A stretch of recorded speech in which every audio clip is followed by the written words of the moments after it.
Well, good morning, everybody. You may notice I'm standing in front of a David Brown that looks a little bit shorter than normal. Unfortunately, I didn't get taller, but fortunately for you guys, you get to see what I bought. Holy crap. That is a David Brown 990, and she is purring like a kitten at idle. And behind it, oh my goodness, it's the Hey Tedder. You guys have seen this before, but you've never actually seen it run yet. Well, we finally have this thing in fully functional order. We have been using it, but it's finally it's solid. It's fully functional. I trust it to hold up long enough for a YouTube video. So by God, we're gonna show you what it looks like to ted some hay today, in case you haven't seen it before, even though most of you probably have. It's pretty cool. But this is the big deal. So this is a 1972, I'm told, David Brown 990. Had to go a couple hours away into Virginia to pick this thing up. Why did I buy it? Well, it's always good to have a backup tractor, especially when you're running older equipment like I am. And you know, if something happened to the 1200, the case wouldn't be able to do hardly anything, so it wouldn't be able to run most of the implements I have. So this is my backup tractor. This is my hay tedding tractor. You know, not have to hook up and unhook implements as much, saving time. Gonna bush hog with it. Find plenty of other jobs to do with it. And it's a good runner. It's also a 4-cylinder diesel, but it's got a much smaller injection pump than the 1200 has. And she idles pretty low. She's a good runner. She might smoke a little bit, but it's all good. Gauge says 5,000 hours, but I don't think it still works, so who knows how many's actually on it. But that's the thing about these David Browns is they just run, and they never stop running. And the PTO clutch actually still works on this one, which is nice, because it does not work on the 1200, and I always have to shut the tractor off to turn the PTO on, which is annoying. But how about we get to some action and see what she's made of, because this is my first time in the field with it. Let's get started.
First field done. Now we gotta go into the other field, but as you can see there's a gate and I just don't think I'm quite wide enough to fit through, so show off our hydraulics here a little bit.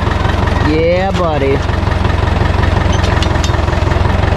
That'll get us in. That one's not quite folded up all the way because the latch is a little bit stiff on it. That's the one thing that still needs fixed, but it'll get us through the gate. That's all I care about.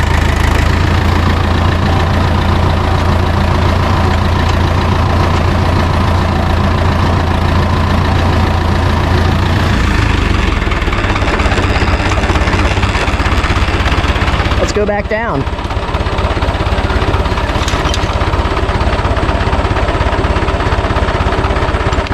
Oh, that's that latch. Pull my rope.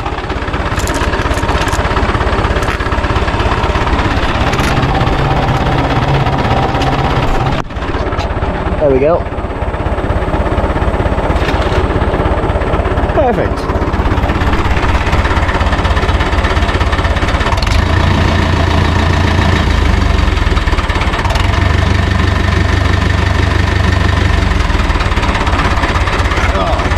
One thing I will say about this tractor is since it's basically just a shrunken version of the 1200, it's got a much smaller gearbox. Neutral is like really small, like once you pull it out of the one gear, it tries to go down into the other gear.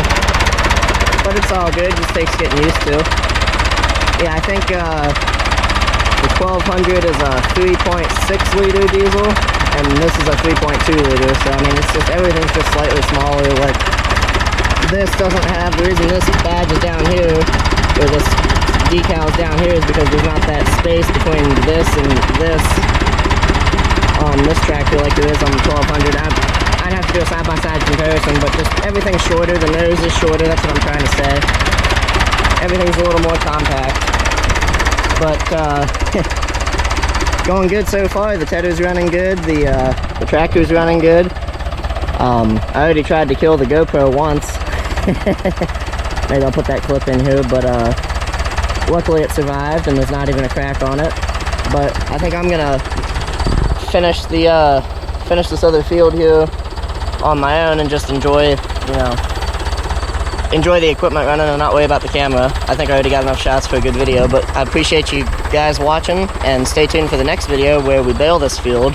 I cut it yesterday, you saw that in the previous video with the 1200 and the 488 hay bime. We cut it yesterday, and so it's the second day now, the morning of the second day. We got it tedded, or we're tedding it, and hopefully we'll be baling it tomorrow, so should see the case and the David Brown in that video, so stay tuned and thanks for watching.